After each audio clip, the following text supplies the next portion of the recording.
Hi everyone, hope you're doing well from wherever you're watching this channel, depending on your time zone. Now, we had NHIF in this country, and when Ruto came to power, he told us that NHIF is fraudulent.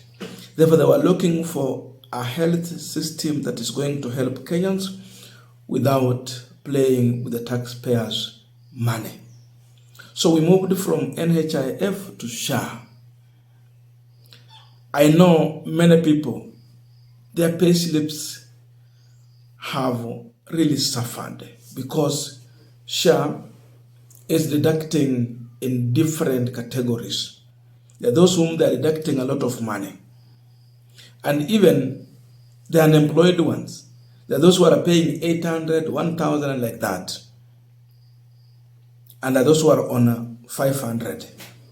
So, changing from NHIF to SHA, it costed the taxpayers, a whopping 104 billion Kenyan shillings to move to the new system, where now we were told corruption is now curbed. But then, when you look at what is happening with the SHA, you find tears rolling your eyes. Na tumeona watu wanatembea na pesa Kenya hii. Mnajiuliza pesa zinatoka wapi? Economic empowerment, pesa zinatoka wapi? Economic empowerment. Even before we go in the discussion here, we have a government that is stealing 100 bob from you. Then they bring back 10 bob and they retain 90 bob. And we are happy. That is the worst thing that is happening in this country. Today, the government has now shut down the KHMFR, which Kenyans were going to that website and getting to know exactly what is happening. A lot has been leaked out, but if you go right now, it has been shut down. You can't access. It is going to surprise you to find out that we have areas where there is no hospital, but there is a lot of money that, according to the record, the hospital has received.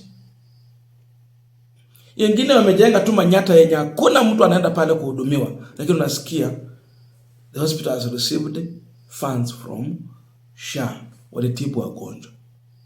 Unajua walianza na shule gush, ghost schools, zikakuwa na capitation. Today they have realized that there is a lot of money in health, so now we are having ghost hospitals receiving money.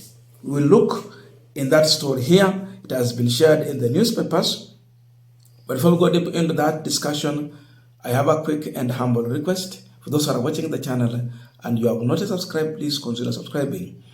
To our returning subscribers, I must say thank you so much. And again, to all our viewers, please give this video a thumbs up. And by the way, we've been running two programs on this Punchline every year. One, we've been supporting learners, and that will normally happen in January, just one time in a year.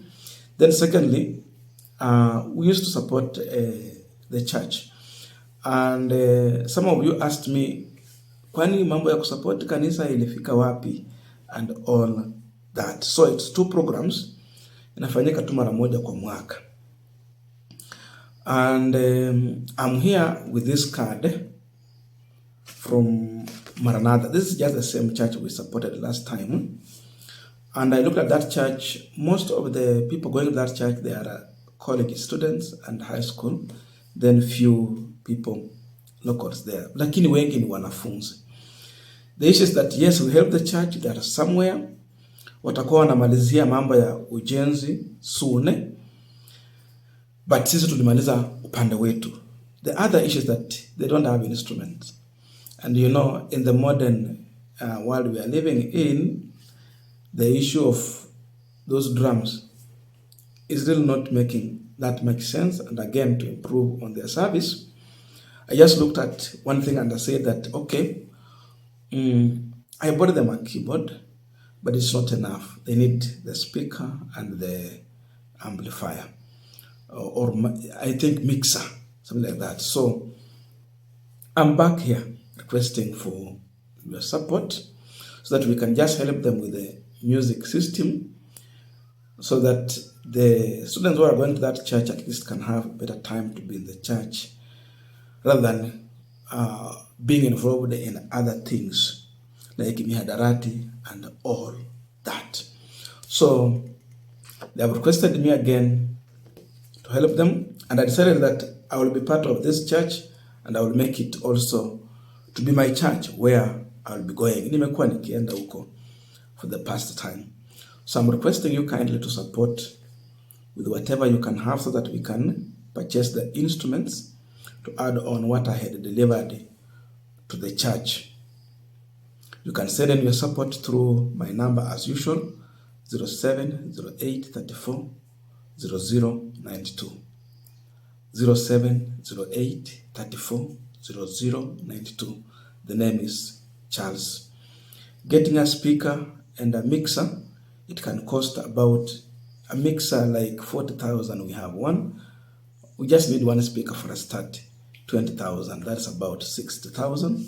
But I will appreciate what you will send in to support this program and to spread the word of God.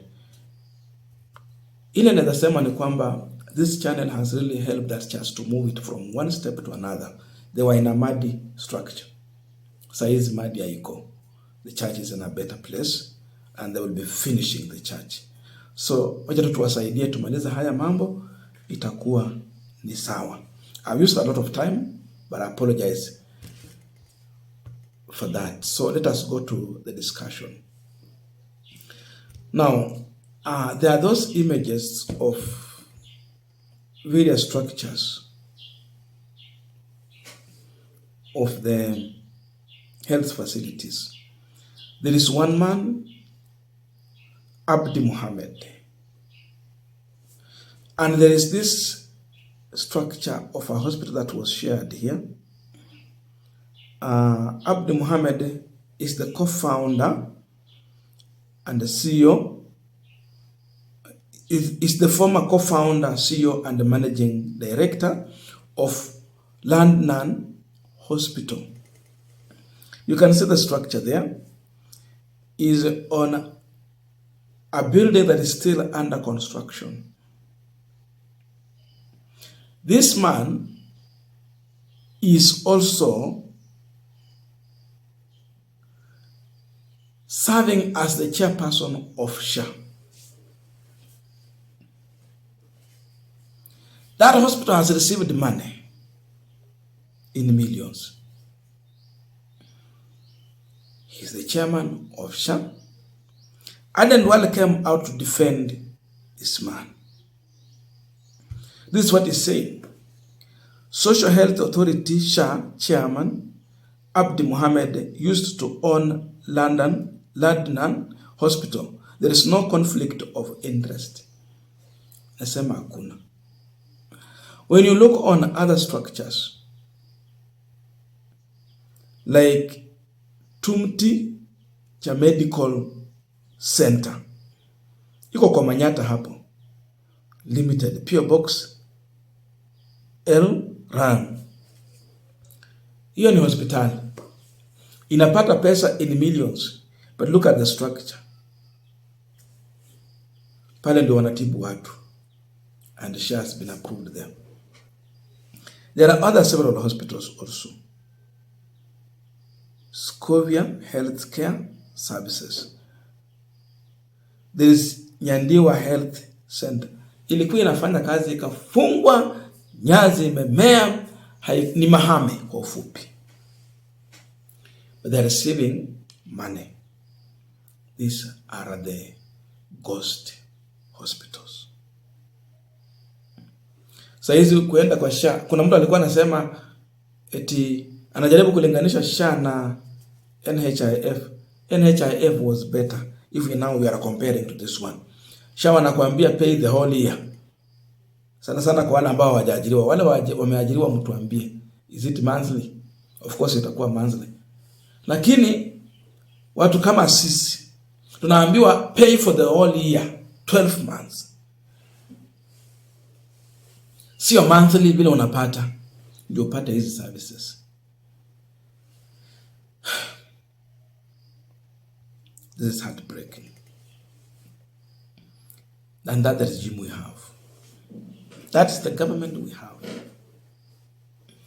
No wonder Kenyans are tired and their focus is more on sending William Ruto home. It is a protest vote. We have always said here. Their focus is in that way.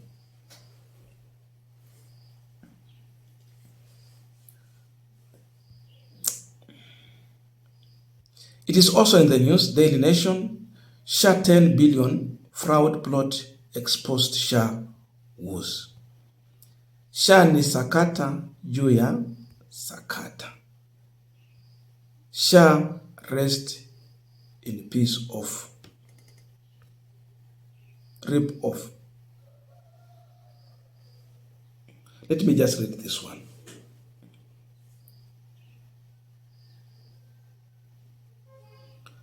In an unprecedented truth, less than a year after the Social Health Authority started paying claims by hospitals for services rendered in the footsteps of the National Health Insurance Fund, the process has sparked public outrage. Little-known hospitals associated with the senior government officials have been paid huge amount ranging in the millions of shillings, but no commensurate with the service they offer. Malipo hayafanani na zile fedha ambazo zinalipwa kule. In the beginning I said something. Unaweza ona huyu jamaa kwa hapa hata majina yake yametajwa, lakini ni kibaraka wa serikali.